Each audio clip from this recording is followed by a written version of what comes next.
Hi, my name is Ron Lehman. I'm from the Faux School in Frederick, Maryland, where I teach decorative painting workshops and complete commission projects for clients all around the world. If you're interested in classes or commissioning me, go down to the description area below and you'll find links to get in touch with me, as well as all the links about today's technique for the tools and materials.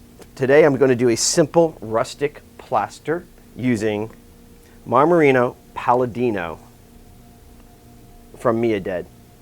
Okay, purple label. So, before we get started, if you don't mind, go down there and hit that subscription button so you know when new videos come out. And if you don't mind, hit the like button as well so I know that you like what I'm up to. Now, let's get our tools, let's get our materials, and let's get started.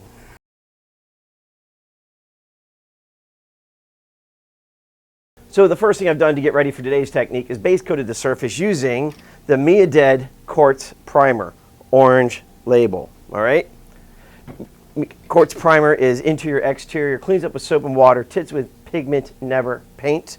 I rolled this board out with a 3/8 inch nap roller. I like to use a low nap roller because it leaves less texture or less nap imprint from the roller. Heavier, bigger, fluffier naps leave more texture. Therefore, we have to do more sanding or we have to use more plaster to bury it.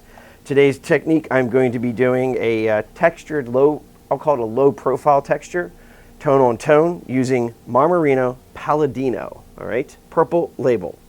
This is a line-based plaster, interior, exterior, tints with pigment, never paint. And the nice thing is when you go and order it from the folks at Dead or one of their suppliers, they will tint it to any Benjamin Moore paint color. So you go to your local store, pick your favorite paint color, call them up, order your product, out the door it comes to you, and there you go. If you decide to tint it yourself, they will sell it to you in a tint base. Make sure you use pigments that are lime compatible, so you don't have any issues where it becomes unstable and attacks the pigment. And always make a dry sample. Marmorino Palladino dries about 40%, I'd say, well, depending on the color, say 20 to 40% lighter. So if you like the color in the can, like that's nice and pretty, it's going to be a little bit lighter, and I'll show you as we progress. All right? Cleans up with soap and water, interior, exterior. What else? We need our tools, our Pavon trowel and our Pavon spatula. So for the first one, what I did is I actually put the primer on and sanded a little bit using 150 grit paper just to knock down some of it because it's pretty strong. I'm going to take our Palladino on my trowel, and my first coat, I need to get 100% coverage. Hear all that aggregate?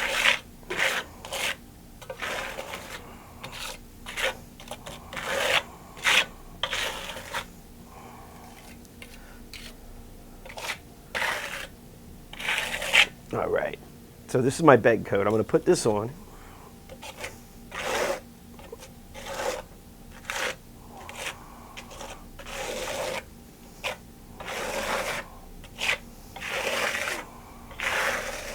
I'm going to start creating my, well, this is a very, very loud plaster as far as making a video.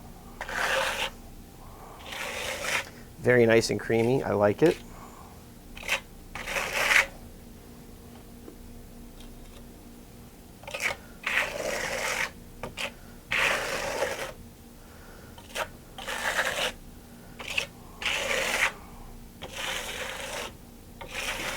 Just adding some nice interest as I clean it up. Some nice soft undulating movement.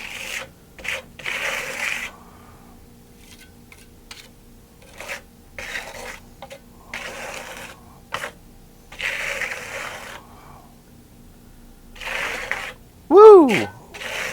Got rid of that. Something on my trowel. Okay, that's it for that part of the technique. This has to dry 100%. Before we can move on. Let it dry overnight. Don't force dry it. What was I going to say? So the Palladino has a very heavy aggregate in it. You can get really, I think this week I would use it to create some really cool gnarly finishes. Actually, I got a sample I'm getting ready to make next week, where I need to make a fiberglass column, like an old stone column. And when I make that sample, I'll show you how to do it. But I'm definitely going to be using this product. So we're going to let this dry, come back, and do the next step. See you in a little bit. Okay, so we're completely dry. I did get into it a little too soon. I wasn't paying attention because I got distracted, meaning it started to skin over or set, and then when I got into it, it lifted up. But not worried about it. You're not going to even see it when we're finished. This is my bed coat. Okay, so now I'm going to take same product, Palladino, on my trowel, doing the exact same thing. Let's go over it.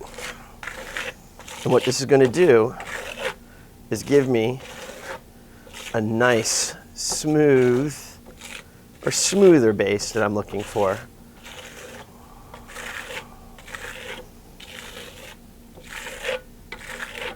I don't want to, so this is just so, the first coat is nice, but for this technique, it's a little too rough. So I'm going to do my second coat and use it to backfill a little bit. See, look, blemish gone.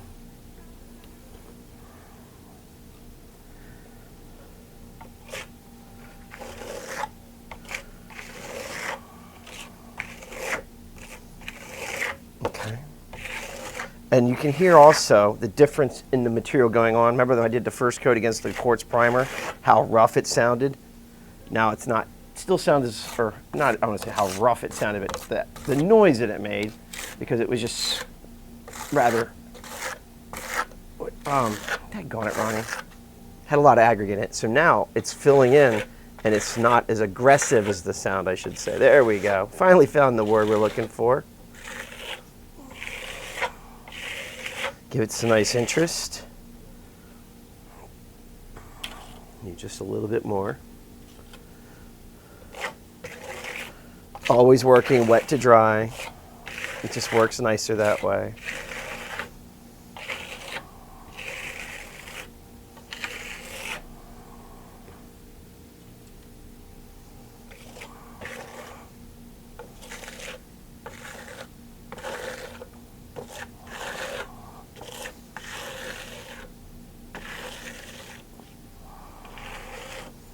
There we go.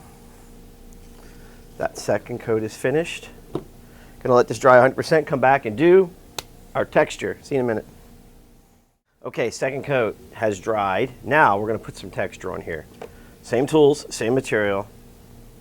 And all I'm gonna do now is put some material on the trowel and just kind of pop it on this and move it around a little bit, because I don't want it to be very repetitive, meaning I don't wanna go like this.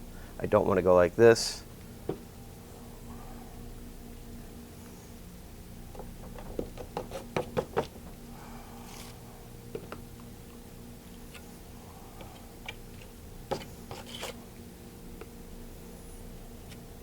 We're just going to keep putting some on there. Some areas I want bigger than the others.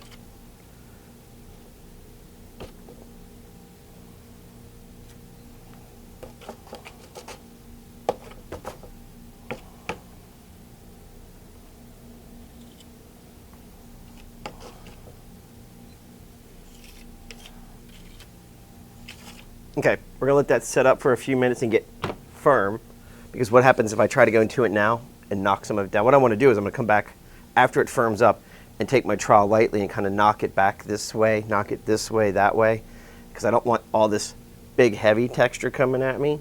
I want a nice flattened texture. So it's been there for a while, it's worn, some of the plaster's broken away, that's why you get these little trailings here and there. Some areas where it's big areas hasn't broken off yet, so that's the look we're going for. So a very rustic look. Okay, see you in a few minutes. So this is set up for about 5 minutes or so. And now I'm going to do is take my trowel at about a 20, 25, whatever, degree angle. And just light pressure, go across the surface. Different directions, okay? The reason we're going in different directions is quite simple. We don't want to create this flow. We want to break it up. If you get anything on your trowel, just go ahead and add it back to some areas. Like so. Biggest thing is make sure we don't have any trowel marks. We don't want to do stuff like that. Take your time. Always kind of like an airplane doing touch and goes at the runway. You can start your movement, kind of come in first a little bit and then go at it. If you don't use enough pressure, you're going to get swirl marks. We don't want that. So we're just on the edge with a nice moderate pressure. Take your time.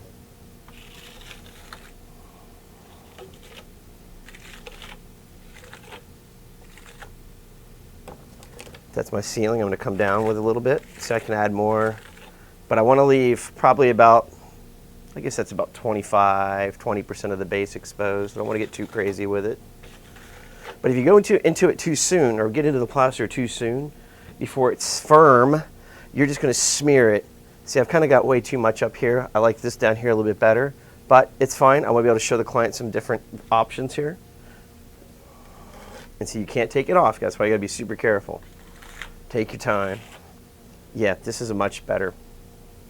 But that way you can see less in the background, more in the background. All right, now we're going to let this dry 100%, come back, and then that's going to be it. I'll show you what the finished product looks like. All right, this one is a little tricky to see on the camera because it's a light color, but this is exactly what we're trying to create here. Let's see if I can show you the text. There it is. See how low the texture is? There.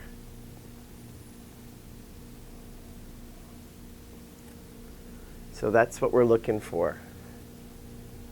There, sorry, I gotta look off to the side so I can see what you see and how you're seeing it. There it is, see? But look at that, hardly anything there. So that's the idea. We want to create this look of a nice, soft, rustic texture of an old wall, but we don't want the heavy gnarliness popping out, so it's not going to trap dirt or snag on clothing or anything like that, because it's going to be for a high traffic area. All right, there you have it. We're simply going to call this I don't know, rustic plaster. I don't have a fancy name for it. It's just pretty, but that's all there is to it. Now there's other options we can do to it, but I'm not going to get into that right at the moment, where we could apply some glaze, some other tint to glaze, all kinds of things, but that's for another time. This is what we're working on right now. So there you have it. Rustic plaster using Marmorino Palladino, the purple label from Mia Dead Paint and Plaster. There'll be links to all the products and tools in the description area down below. And if you have any questions, you can ask them down there, and I'll get back to you as quickly as I possibly can. Before we go, I want to ask you to do me a quick favor. Go down below, hit the subscription button. That way you get notified when new videos come out. And if you don't mind, hit the like button while you're down there as well. That way I know you like what I'm up to. If you have any questions about anything else, just feel free to ask. My name is Ron Lehman. I'm from the Faux School in Frederick, Maryland, where I teach decorative painting classes and complete commission projects. Complete commission projects for clients all around the world of all types. If you're interested in classes or commissioning me, go down below. You'll find links there as well to reach out and get whatever you need. All right, thanks for watching. I'll see you next time.